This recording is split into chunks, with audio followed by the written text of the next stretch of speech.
Patrick Lecture 179, Chain Reaction in the Dynamics of Creative Life Substances, Week 2, which is where we discuss links 2 and 3 in the chain. Link 2 is attitude. Link 3 is self-possession versus self-alienation. In Week 1, we discussed perception. So, attitude. Attitude is 100% controlled by you. This is not how people think about attitude. They say, so and so influenced my attitude, they changed my attitude, they ruined my attitude. Instead, I invite you to go deeper than that and consider that because of circumstances, you chose to change your attitude. Because of the feedback from other people, you relinquished your position and took another.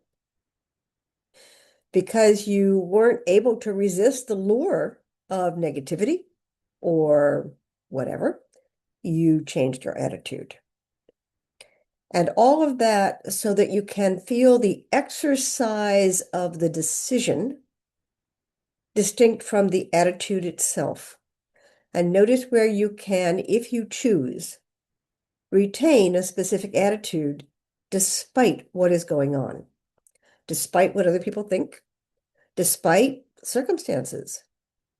Now, how it's talked about in general conversation is they have a positive attitude no matter what. My invitation is to see that as a choice. To always hold one attitude and never change it is a bit rigid, and that can get you in trouble. The idea is you can hold it if that's what you choose to do, if that feels appropriate for the situation. And sometimes it is appropriate to have an attitude that something terrible is going to happen because that may be true. So the attitude, the expectation, the approach would, of course, be changed by circumstances. It would, of course, be influenced by the people around you. However, the difference is we don't have to give up our choice. We can recognize that it was influenced by other forces. So again, attitude is yours, completely yours, and no one can change it but you. The trick is you may not be able to, you may not consciously change it, you may unconsciously change it, and then feel that you are a victim of circumstances or whatever is going on. So that's where you have a negative outlook, a negative attitude, you're going to see negativity. You're going to be more sensitive to negativity, partly because you're looking for it, you're expecting it, versus having a positive outlook, meaning that you anticipate or you hope for a positive outlook while being aware that that may not be the case in a given circumstance. So attitude is a chain in the link. The next link is whether you have a sense of self-possession or self-alienation. In this sense, this lecture is referring to a sense of self-alienation as self-abandonment, of not being able to hold on to who you are. And if you can't hold on to it, then it's not you, and you are alienated from it. Now, self-possession, you can only possess yourself if you know yourself and if you trust yourself. So we can't really fully possess something that we fear, and we can't really fully possess something that's unknown. The trick in this link is that if you can't trust and know yourself to the highest degree possible in the moment, then you can't trust others. If you trust yourself and know yourself, you can give freely because you will then realize when you have run out. It's as if you can share the gasoline, the petrol in your tank until you run out or run low, and then you need to have enough to get to the next petrol station. To give it all away leaves you abandoned, leaves you exhausted and without resources. So my favorite way of saying this for those who fly is the standard airline warning: put on your mask first before you help others.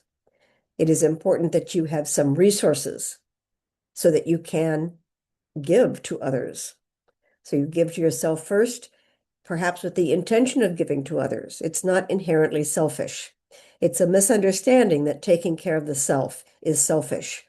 It's a misinterpretation because that can be selfish, but it is not inherently selfish. Sometimes it is the most selfless thing we can do. So that is a sense of self-possession. The self-alienation means that any giving I do is a sacrifice, or it has to be a barter. I have to get something for it because I can't afford to lose what I have. I don't have enough.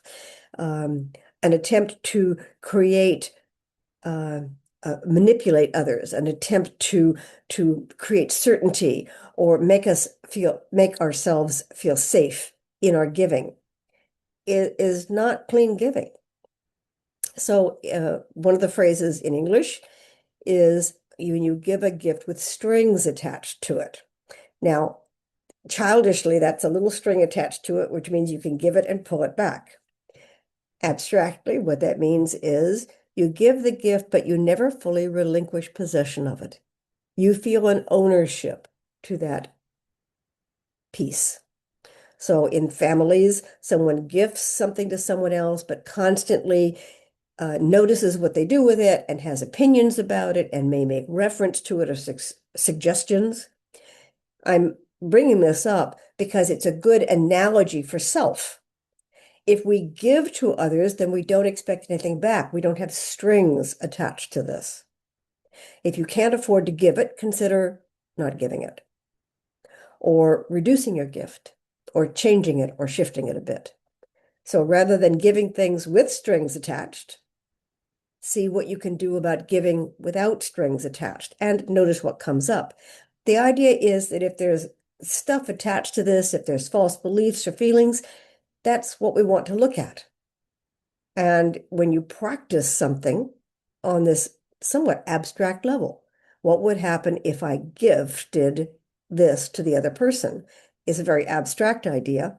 And we can notice feelings attached to that.